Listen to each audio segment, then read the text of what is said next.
In 1995, the Nielsen Task Force on Federal Funding, it stated that, it promoted the policy of capping expenditures and turning that responsibility back on Native communities to resolve their own problems for themselves. That was 1985. That policy still stands today. The Nielsen Task Force also recommended that land and self-government issues be left alone, that they remain unaddressed.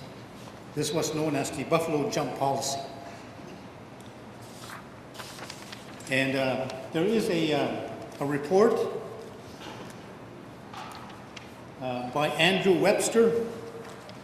He pointed out in his report that the federal government admits no constitutional, treaty, or fiduciary responsibility towards funding Indian programs and services, even on reserve. So Canada views its constitutional responsibilities under Section 9124 as merely moral obligation. It's not a legal obligation to act progressively for First Nations. So Andrew Webster stated that Canada is playing a dangerous game by adopting this policy. As well, there was Honorable Ian Scott, the Minister responsible for Native Affairs and AG for Ontario, once said, "This historic federal-provincial uncertainty and ambivalence about jurisdiction and responsibility has gone on too long, and the price extracted from the Native people of Canada has been far too high." Over to, and let's see. Let's jump over to provincial involvement.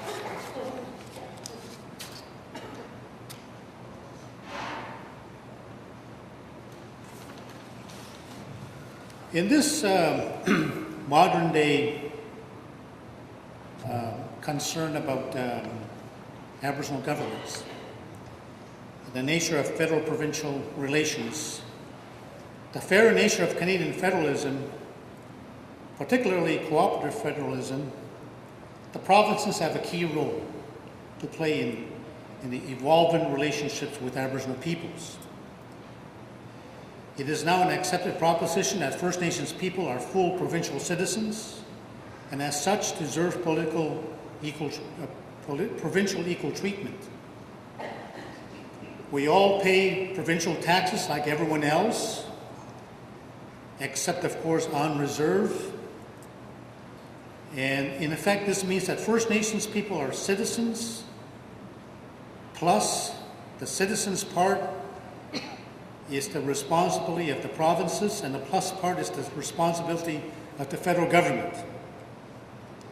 And there's no constitutional bar that prevents the provinces from providing services to First Nations people. Next slide, please.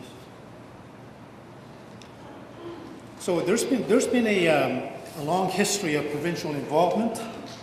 As a matter of fact, Section 88 of the Indian Act had long made provisions for the application of provincial laws of general application to Indians, notwithstanding the exclusive federal power of Section 9124.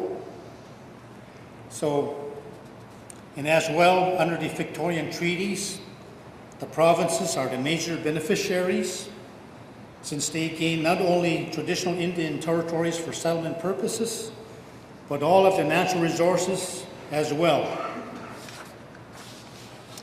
And as such, they too have fiscal obligations towards Treaty First Nations. It is legally significant that the Victorian treaties are silent on the surrender of natural resources. They only dealt with the land issue for settlement purposes.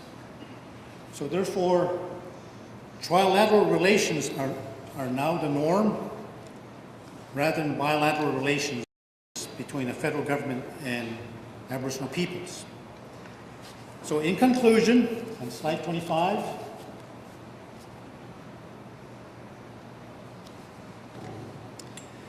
in order to meet the purpose and key goals of this gathering and moving forward beyond the dialogue stage,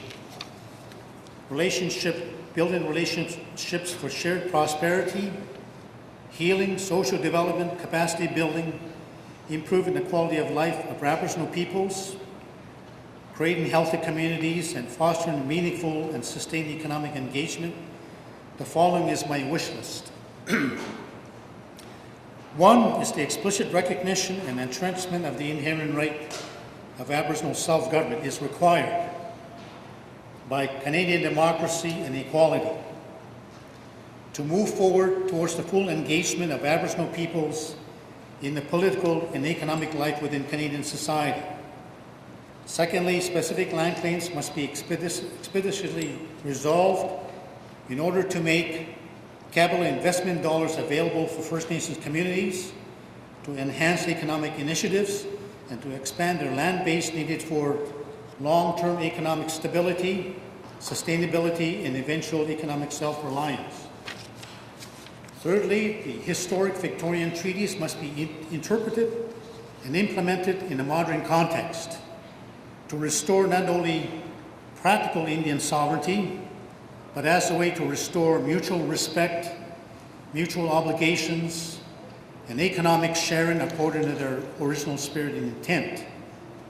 Fourth, treaty federalism will provide a way for the democratic inclusion of Aboriginal societies within the Canadian system of power, jurisdiction, and fiscal responsibility. As such, the 11 Victorian treaties should be recognized and considered as federal writings for Treaty First Nations to send their official representatives to Ottawa based on the notion that Indian treaties are social compacts between the Crown and Indian nations for building future ongoing relations. 5, federal transfers from Canada to Aboriginal peoples need to be reconsidered using the equalization principle that governs the fiscal relations between Ottawa and the provinces, similar to Section 36 of the Constitution Act 1982, including the CST transfers. In other words, the fiscal resources needed for Aboriginal governments would be considered as going to distinct order and third level of government within Confederation. 6, the provinces would be involved as being responsible for all of its citizens, including Aboriginal peoples, within its borders, with one exception. Aboriginal peoples have unique and protected standalone constitutional relations with the federal crown, unlike municipal governments. As Canadians, I think we need another First Ministers' Conference on Aboriginal constitutional matters as soon as possible in order to actually begin a new Crown Aboriginal reconciliation process that will address all of the above.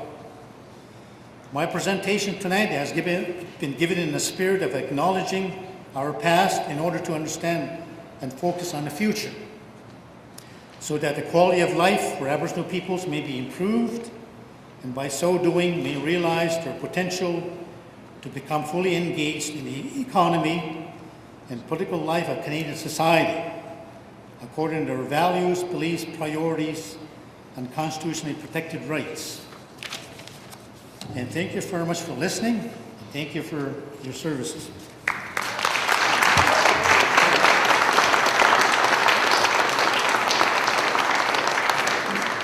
Well, Mr. Robe, I want to present this gift to you on behalf of the conference staff and the organizers and the John Humphrey Center. Thank you for presenting such a wonderful message to us. Thank you very much. Thank you.